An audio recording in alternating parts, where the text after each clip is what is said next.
Danke bafethu, welcome back to Nkuli Soccer. I don't think khona umuntu okumele afocus just ukuthi improve igame yakhe nanokuthi impress lapha ejimini njengo-Batman we-Kaizer Chiefs. I mean the coolest thing has just happened ukuthi i-management ye-Kaizer Chiefs iyabhiliva kuye and iyamsupporta ngempela. Masizwa amagama ka-Kaizer Motaung Junior mekhuluma ngayo ukuthi he went through a lot for the past couple of months but bayabhiliva ukuthi uyi-special kid, izinto ezinjalo nje ukhulume kahle laphana e-Randburg. So I was impressed they wakhulume ngaye umfowethu and then following days waconfirma vele ukuthi ngeke uBatman aye laphana ku-DDC team.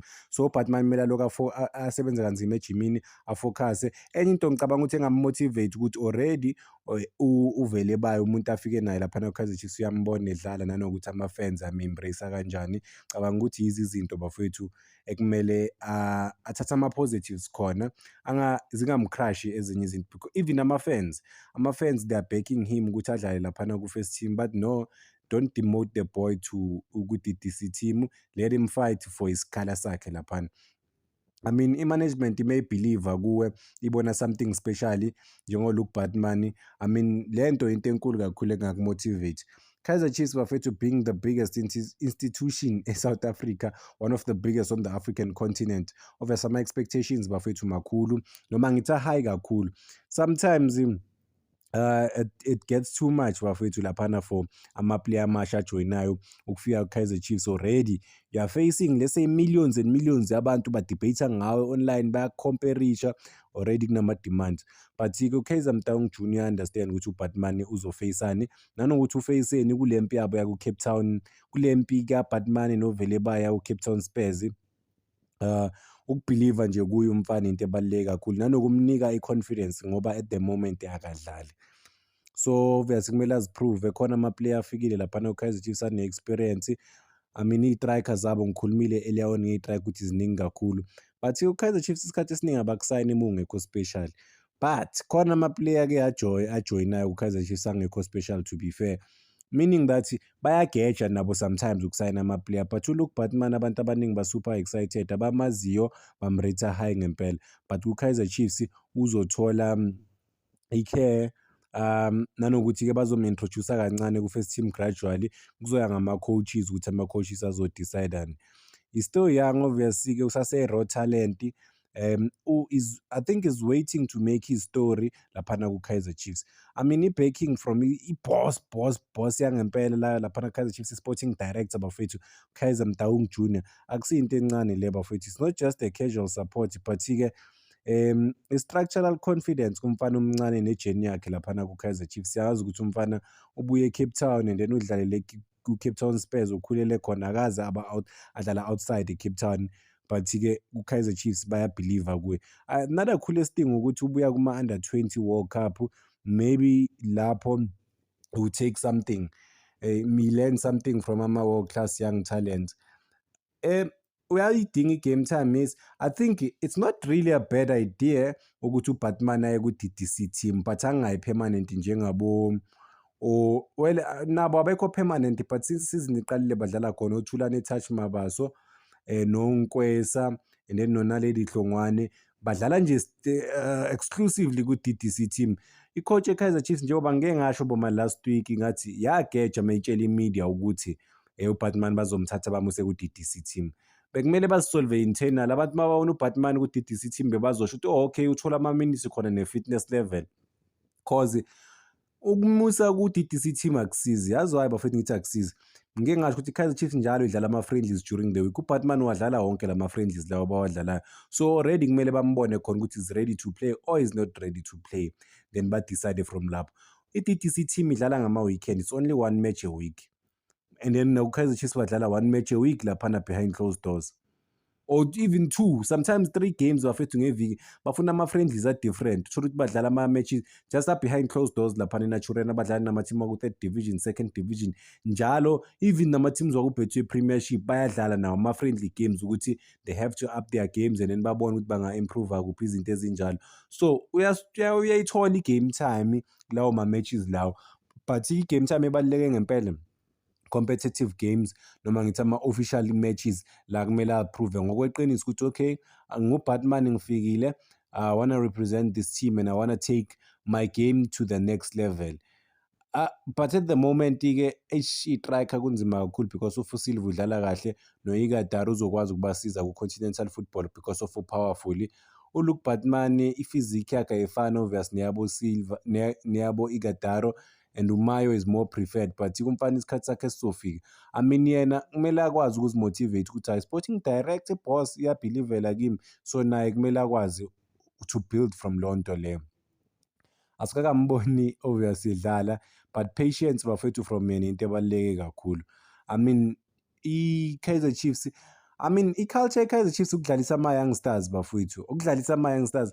I don't think well, I think throughout the years sokwehlile, but Kaizer Chiefs nje idume ngama-youngsters ukuthi izo-introduce ama-super talent. Siyambona uShabalala, yes, siyambona uMfundo Vilakazi, yes, bapha abanye because banayo i-super talent laphana ku-Kaizer Chiefs. But man, is he gonna be the next introduction? We don't know. I'm not just talking about the introduction, but the introduction ezochange izinto ibe ne-impact yangempela. Obviously kumele ba-build i-structure around yena ne-preparation yakhe. Mentally kumele abe more matured ukuthi azi ukuthi once wadlala for i-Kaizer Chiefs uzotrendela nje ukuthi ugejile. So sometimes i-player mall rusher vele uyalibulala, to be fair. And what I like is that ama-fans amthanda angakadlali nokudlala laphana ku-Kaizer Chiefs.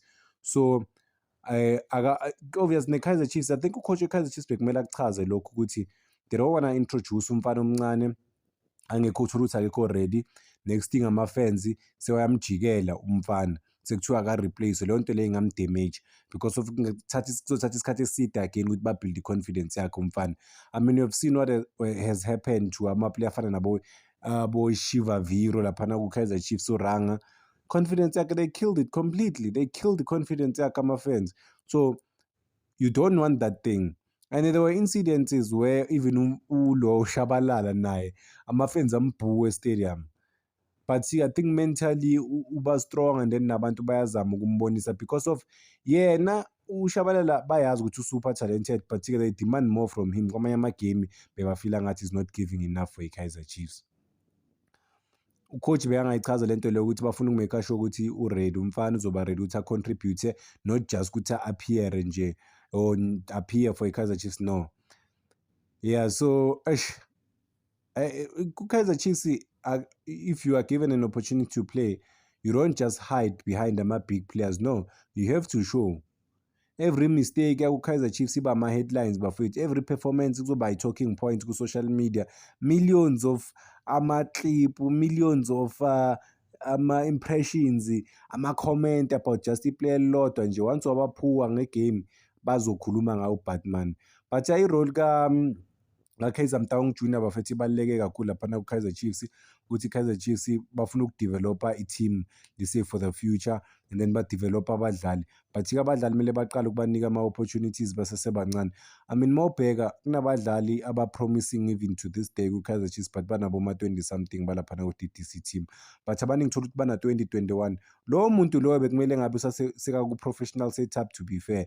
Maybe lokho basanamanye ama-player ne-experience kusho ukuthi they have to release labafana laba abangabanikanga i-professional contract. So ama-youngsters i-pressure enkulu because of kumele ba-deliver ama-results immediately for i-Kaizer Chiefs. Akushiwo ukuthi kusasa next week, no, kuthiwa uma udlala manje udeliver namhlanje. So but kukhulele kuma-academy uBatman, this hope indlela yakhe izoba prepared right, babe ne-strategy ne-competition obvious around yena bafethu ngeke ibe lula because of kunama-senior teams akhona laphana. Well, under pressure sobona ukuthi uzoba right under pressure, is highly rated for sure, but i-situation kaBatman i-different bafethu ukuthi ufike kanjani ku-Kaizer Chiefs. But-ke I think into engamotivate ukuthi knowing ukuthi i-club iyabhiliva kuye, I mean i-sporting director behind yena, i-technical team iyazama laphana ukumshape ejimini, ukumele alinde akwazi ukuba patient, kube i-powerful motivation for men ukuthi bakhona abaphathi abakhulu ethimini ababhiliva kuye. Ama-fans yeah kumele understand ukuthi i-development ithatha isikhathi. But mangikhuluma ngaye siyazi ukuthi kadlalile ku-Betway Premiership, but mentally ukudlalela i-Kaizer Chiefs, it's a different ball game, so it's not gonna be easy for yena umfana. I-talent unalo, support unalo, kumele nje i-patience laphana from i-club, But yeah, inhlanhla bafethu ukuthi adlalele i-Kaizer Chiefs because of millions of fans ukuthi babe laphana ku-Kaizer Chiefs. So millions of fans they'll be behind the players and millions of aspiring footballers bafuna ukudlala ku-Kaizer Chiefs. Mawuthola opportunity yokuthi udlale, you have to embody that thing. Danko bafethu, ngicela ningakhohlwa uku-like and subscribe, making sure ukuthi le page ifika ku-15,000 subscribers.